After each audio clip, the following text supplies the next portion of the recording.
Assalamu alaikum everyone. I'm Sibgha Alam. I'm from FFC Mirpur Mathelo.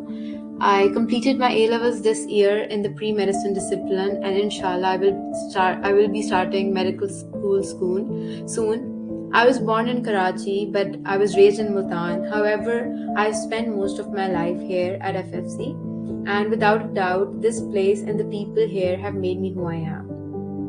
When teacher Asia yesterday reached out to me if I could present today, I was overwhelmed. I know I am way less qualified than most of the people present here. And however, I've always seen teacher Asia to be stressing on learning from each other without any boundaries. I'm glad to be here. I'm honored to be here, and I hope through this platform I can share a little of what I have learned in my 18 years of living. I hope we can exchange our ideas and thoughts, and through that we can connect with each other and ourselves a little better. So my topic, the idea that I chose to share today was writing as a way of communicating with yourself. So words and writing, they have always made me curious. Where do we not find words? Which walk of our life is complete without words? We have always seen writing and words as our sole way of communication with ourselves, with the world, with others, with nature. And it is the gateway for us to truly share our feelings, our love, our comforts and discomforts. It would be not wrong to say that it is through words that we live.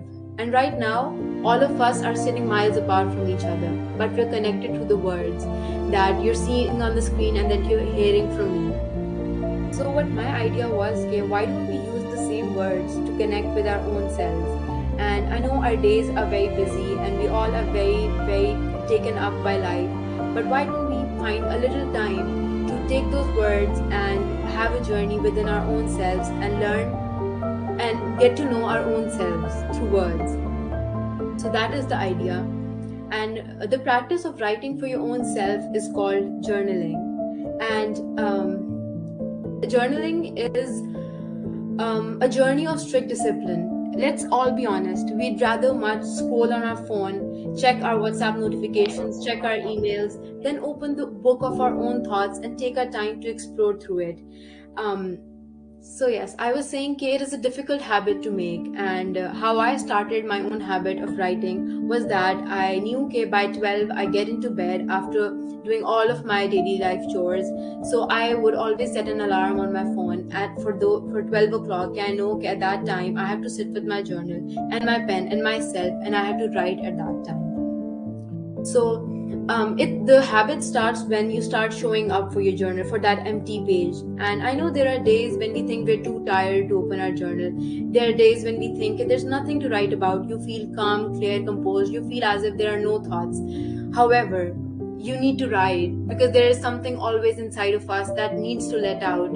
A memory, an emotion, something we reacted to. We always need to dissect our own selves and get to know ourselves better through that.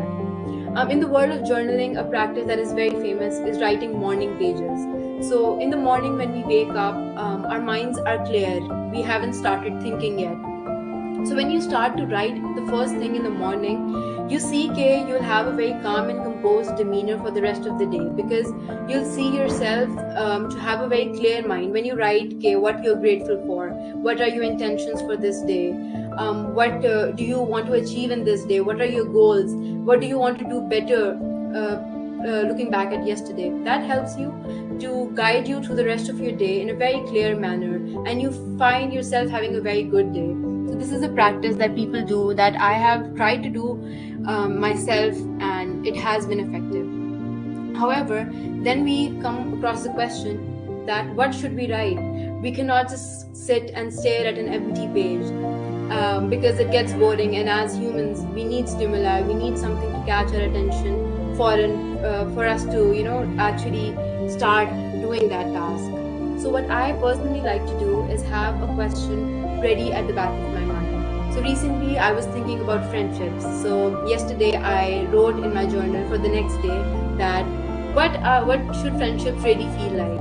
So this is how everyone can write, right? You can think of something and then just leave it there, and the next day pick up from that point. Because when you open a page, there are too many thoughts for you to pick up from, and you don't know where to start. So that would give you a guide. Okay, here you can start, and from that you can take the journey inwards and like go through the layers of your mind and get to know yourself. And I know these questions, okay, what are you feeling today? What do you think about this? Why did you react in this manner? These are uncomfortable questions.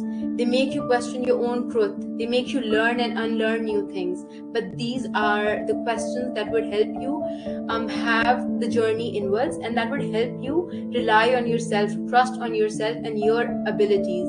When you write, you form a barrier all around you. Okay, nothing from outside can hurt you, because you have the capabilities to deal with it yourself. You don't rely on people. So that is the idea behind writing for your own self and communicating with yourself through it. And I know it demands practice. You have to show up for that empty page again and again. And I know in the start it is very difficult. However, once you grow into the habit of opening your journal, it becomes easier. You start connecting with the page, you start connecting with yourself, and you feel more grounded. So I'm going to share some examples of what you can write in your journal. So what I like to write is I like to practice gratitude through my journal. Before writing anything, I would write 3 to 4 things that I find to be bringing me gratitude that day. What are the blessings that day? Because so many times we're running after life, we're chasing our dreams and we're chasing our goals. We forget what we really have. We all want a better life, but we forget what we have today that can bring us joy. So writing down a few things that you are grateful for every day makes you reflect on the blessings that Allah has provided you with. And even on your worst days, even on days when you feel as if you have nothing, you start to see a thread of light. And it changes your perspective on life. You start to see the small things, the minuscule things that pehle you didn't even notice. And that is how it helps you feel better about yourself and the life around you.